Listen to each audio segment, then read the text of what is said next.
to the Feed You podcast, giving you the real scoop on raising your business to new heights. Expert education, inspiration, and motivation to fuel your purpose, your passion, and your profits. Here's your host, Elisa Connor.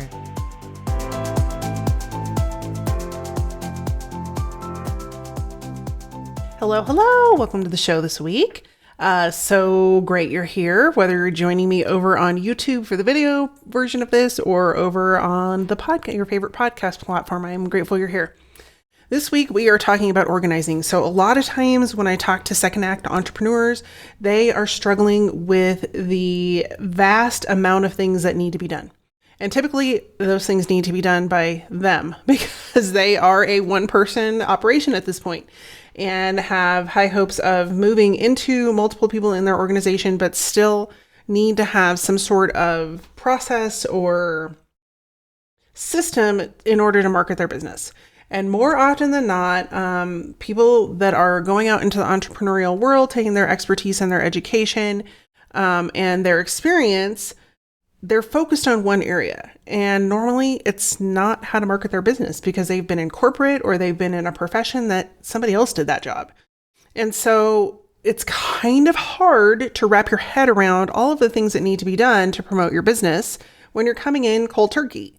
And it's even more cumbersome when you realize the scope of what marketing has become in the last 10 to 12 years. And so I wanted to put together for you all in this episode a system that I use, that I have taught to many clients, that I have used in my courses to help you organize your marketing, not only to save you some sanity and get you on the right track so you're not spending so much time doing these tasks, or if you're going to bring somebody in, they're not wasting time doing these tasks, they're getting right to the meat and the heart of the process. But more importantly, so that when you're organized in a strategic way, you're organized to get results. And ultimately, if you're not getting results from your marketing, I want you to be questioning, why am I paying for this? Because marketing should lead to ultimately sales. Now, let me caveat that for just a second, because a lot of times I will work with people who simply are not set up to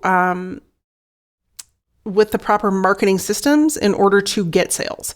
And so we need to make sure those are set up too. I'm not going to talk about those in this episode, but I have talked about those before when I've talked about the different components of your sales funnel. I can link to that video. I think I'm going to try something new. I'm going to link to it up in the cards area, but there's a sales funnel strategy, a couple of sales funnel strategy videos that I will link to up there so that you know where to find those.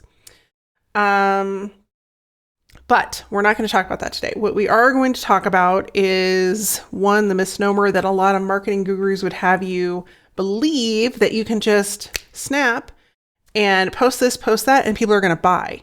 And there's nothing more frustrating for those of us in the marketing field than to have people tell you that, when we know the reality is that it takes work, it takes strategy, and it takes consistency to get people to the finish line and push the pay now button.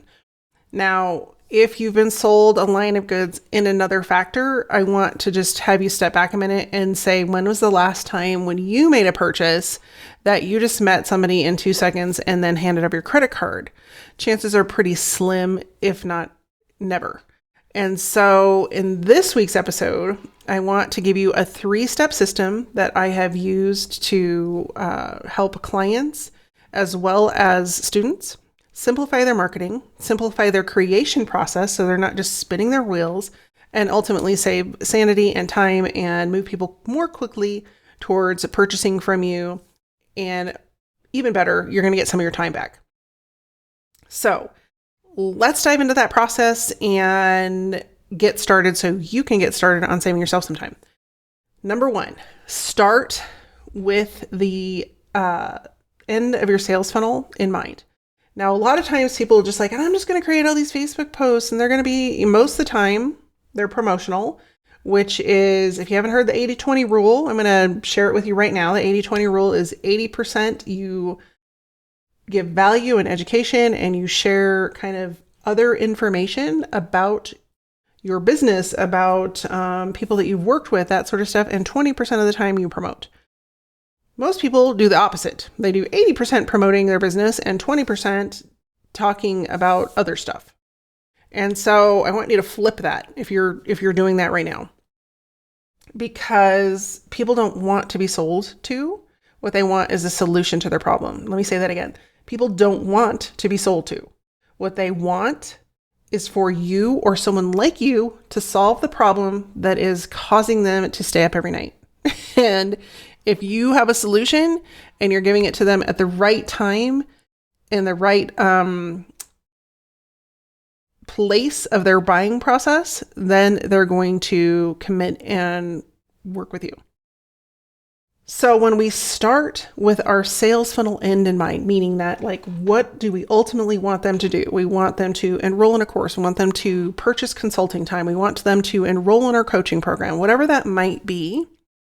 We need to start there, because so many people just start creating content and then it leads nowhere. And I do a lot of research on people's funnels that they set up. I'm going to use funnels loosely, because it's not a funnel. What it is just like random things posted where they're trying to jump on the next trend, and it really isn't leading anywhere. And so if you really want to be successful with any kind of strategy, you need to start with where you want people to end up and then work your way backwards. And so you may be like, okay, that seems a little counterintuitive. You just told us not to sell. Well, I'm not saying start your marketing there. What I'm saying is we need to be aware where we're sending people so that we can back up the process and actually create a marketing plan from that end result. And a lot of people don't do this, or they just try to wing it and sell people into something at the last minute, and it just doesn't work. It just feels weird, and people don't engage in that, and it just feels slimy, and you don't want that. And so when you start with the end in mind, number one, you're going to avoid burnout and just creating content for the sake of creating content. And two, it's naturally going to lead people to where you want them to go. And so map out what it is you want people to do. And so let's use an example. Like, you have I'm going to pick on the crafting industry. So for those of you that don't know, I'm a pretty creative person. And so I've been delving into the crafting industry for just, fun and giggles, but I can't help myself when I look at their marketing. And so what I find is that you have these ladies who are so creative and excellent at what they do, and they perfected their craft, which is creating cards. But then they try to throw you into a sales funnel, just out of the blue, oh yeah, we're having a card class. And it's like, you didn't do any prep work there. Why would we sign up for your card class? Because you've been giving us everything for free. And so it's a perfect example of if they would have started with the card class in mind and okay, we want people to enroll in this card class once a quarter or once a month. What are we going to do to create content that builds anticipation and excitement for that course or for that class? And you can't do that if you start from the front and go forward. And so that's just a really simple example of something that I've seen recently. If you're looking at more business oriented, look at people who create YouTube channels. There is a YouTube channel for everything, including how to tie a tie or tie your shoe. But most of those creators are busy creating videos just because they think somebody might want it. Instead of hey, I have this product or service I want to sell. And so I'm going to create content that's free that ultimately leads people to purchase what I want them to purchase. So another example is my mom recently hurt her knee. And so she's been looking up YouTube videos for knee strengthening and leg and joint and hip strengthening and things like that, because she has some arthritis in there. And so she follows this lady, I cannot remember her name, but she is a YouTube fitness lady. And she posted video after video after video during 2020. And now she's trying to backtrack and move people into her membership. So she's taken all of her videos down. So all of that goodwill that she's built with people is now gone. And she's trying to move them to the membership. And I told my mom, I said, I can understand why she wants to do it that way, because she's got to monetize her time and her effort, but she did it backwards. And so, you have to think about the end in mind before you start the content creation. And so when you do that, you're going to be much more successful, and it's also going to make your content creation easier. So we're going to get to that in number 2, but I want to just give you a quick reminder that at the end of each of these episodes, I include a bonus tip. And so you do not want to miss the game-changing bonus tip that I have in this episode, because it really is going to pull it all together. So stay tuned till the end so you can catch that tip. So let's jump into number 2. So how do you plan your content with the end in mind? Well, you choose quarterly topics. And so let's just use the crafting example, for example. You may have 4 areas of expertise. So you may have watercoloring, you may have card making, you may have scrapbooking, and you may have fabric arts. And so if you were going to offer monthly courses or even quarterly courses, or you had the same course and you were going to repeat it, let's just do that. You're going to have the same course and you're going to repeat it for that quarter. Well, then it's really easy for you to choose your topic. So let's say Q1, we're going to do fabric arts, and you've got a great 2-hour fabric art quilt class that you're going to offer. And it's going to be you can either do it in person or online, or if you come in person, you get the online one for free, or you get the video series or whatever. And so you would want to then start talking about all of the different pieces that would entice people to come to that course. So blog post number 1 would be like the history of different fabrics that you would want to include in that quilt. So say it's a 1920s quilt pattern that it's a vintage quilt pattern and you're going to redo it. So you want to talk about like the different fabrics that they used in the 1920s and why they picked those and why they used them. And then ultimately it's like, and hey, by the way, we are offering this month or for the next 3 months, a 2-hour, or it could be a series, whatever, course on how to recreate this quilt. And so then the next week you might want to create the easiest way to piece that quilt. And so you talk about the different ways to cut out your fabric, for example. That could be a perfect topic. So week 2 is like, here's the easiest methods for cutting out your fabric, and you give them 3 tips. And then, but if you really want to know how to do this, you need to come to the quilt class, because we're going to show you exactly how to cut out those pieces and make it easy peasy lemon squeezy. Or it could even be like the 3 things people do wrong when cutting their fabric. And so that would be the second piece. So ultimately you get the idea. You choose your 4 topics, you relate it to whatever it is that you are doing in your business. So if you're a coach, for example, and one of your topics is identifying your business, like your business expertise.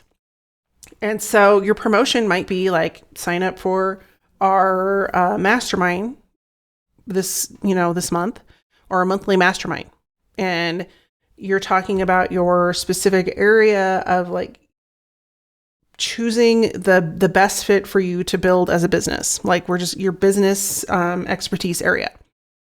So you might just say, okay, topic number 1 under that area, you would have 12 total because you want 12 pieces of content for that quarter. You might be talking about the mistakes people make when choosing too quickly. Or you could talk about the different personality tests that are available and review them. So you could talk about StrengthsFinder, you could talk about Myers-Briggs, you could talk about, I'm trying to think, Enneagram. And you could actually cover one of those in multiple, one piece would be Enneagram, one piece would be Myers-Briggs, one would be StrengthsFinder, and you can bring in experts, you could do whatever you want, but it's all focused around getting them to sign up for that workshop where you're going to help them dig in because you've gathered all the information for them, but really they need help because they're struggling with trying to dig into where they should plug in.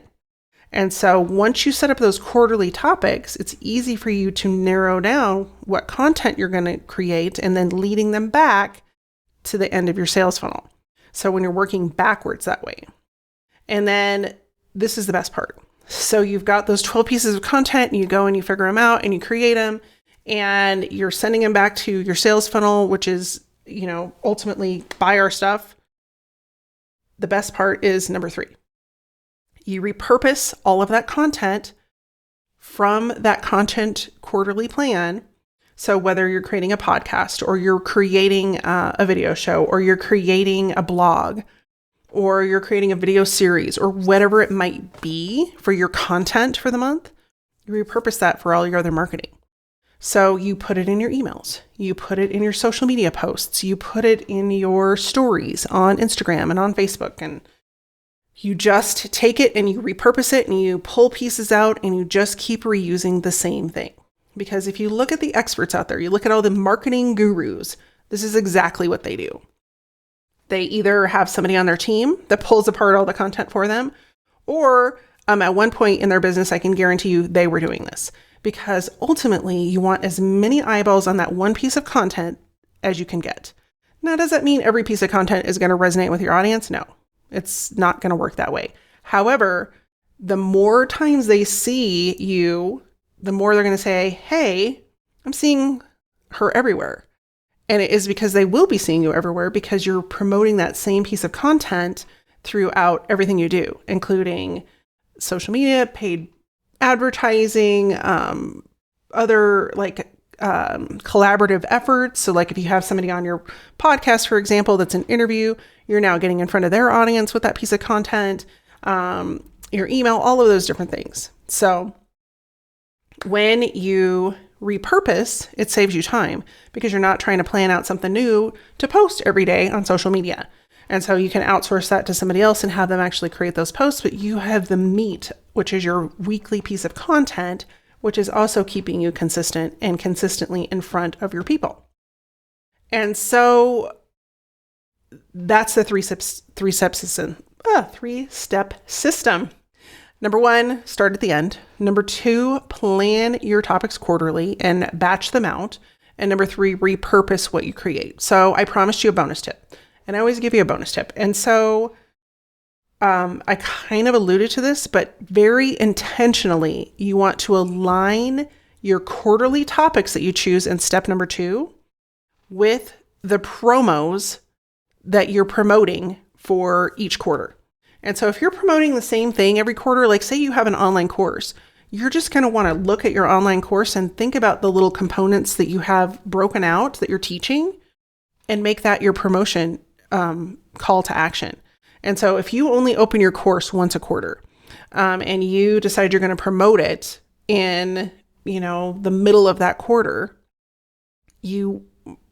ultimately you probably want to promote it at the end of the quarter.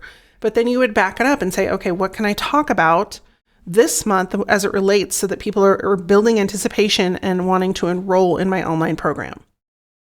So that's your bonus, is you always want to align your ultimate call to action, whether that's to get on your email list or to purchase or to join you on a webinar or whatever that is, with your content creation process. And so it leads you back to the sales funnel. So a lot of times we like to leave our sales to chance and we just wing it and hope, when we put stuff out there and we're like, oh yeah, we should just do this and see if that works. And more often than not, it doesn't work. And my question for you is, wouldn't it be easier to just have an audience who's waiting for you to announce what you're going to sell them? And this is totally possible. It may seem like, no, that's impossible. Like nobody's going to do that. But the reality is if you have a really strong email list and you're engaged with that email list and you're regularly putting things in front of them, they are actually waiting for you to say, hey, this is how you work with me. And so a lot of times second act entrepreneurs struggle with this because their expertise is not in marketing. It's in whatever area that they are perfected in. So that could be project management. That could be, being a CEO and now you want to take your CEO skills and help other people. It could be in consulting, different areas of consulting. It could be finance. It could be any number of things. But if you're struggling with that, I have a perfect opportunity for you to come and either gather the process for your team or gather the process to get started. And it is a free training that I'm offering. It's called the Own Your Audience training. And what it means, own your audience, is that you have control of your audience and you're not leaving it to fate, meaning you're not leaving it to your social media platform or people just randomly hanging out on your website and you never gather their information. So you don't have a captive audience to present your offer to. Email marketing gives you that captive audience, and that's exactly what you want. And that's exactly what you're going to learn, is how to captivate them and move them forward so that they are ready to purchase your program in this free training. I would love for you to join me. Registration is open right now. You can go and register by visiting alisaconnor.com/own your audience, all one word. And I'm going to give you that step-by-step system so that you can take control of your marketing, take control of your time, get back some energy so you're pumped up about your business again, and forget about what Facebook and YouTube and Instagram and LinkedIn are all doing today, tomorrow, and beyond, because you will own your audience. So go register right now at alisaconnor.com/own your audience, and I will see you inside. Until next week, be well, take care, and I'll see you soon. If you're like most entrepreneurs, you know you should be on social media, but they keep changing the dang rules. For Pete's sake, every day there's a new algorithm change. There's when you should post, when you should not post, what you should post. Should you do video? Should you do Insta stories? Should you do this? It's enough to make anybody crazy. And the worst part of all is that even if you're showing up and you have a huge audience on one of these platforms, you don't own any information about them. So when they change the rules, and you know they do, you are at their mercy. Well, what if instead you could own your audience? What if you had the power to show up in front of them, share what you want to share on your own time frame? Well, you can. In my new upcoming training, Own Your Audience, you're going to learn how to stop being at the mercy of social media moguls. Yes, social media is a great tool, but when you put all of your eggs in their basket, it's like renting an apartment with a horrible landlord who keeps changing the rent. You deserve better. You deserve to control and get in touch with your people on your terms. In the Own Your Audience training, you're going to learn the 5-step proven system that I've used with my clients for the last 20 years that gets you in front of your audience, builds conversations, builds connections, and best of yet, helps you sell your stuff. Because if you're not selling anything, it's really hard to stay in business. So join me for this free live training coming up. It is so easy for you to join and come and be part of this live training by going to alisaconnor.com/own your audience. If you're tired of fretting about the next social media change and you're sick of being at the mercy of what to do, when to post, how to post, where to be, and you just want some sanity with your marketing, join me for this upcoming live training at alisaconnor.com/own your audience. And I look forward to seeing you inside.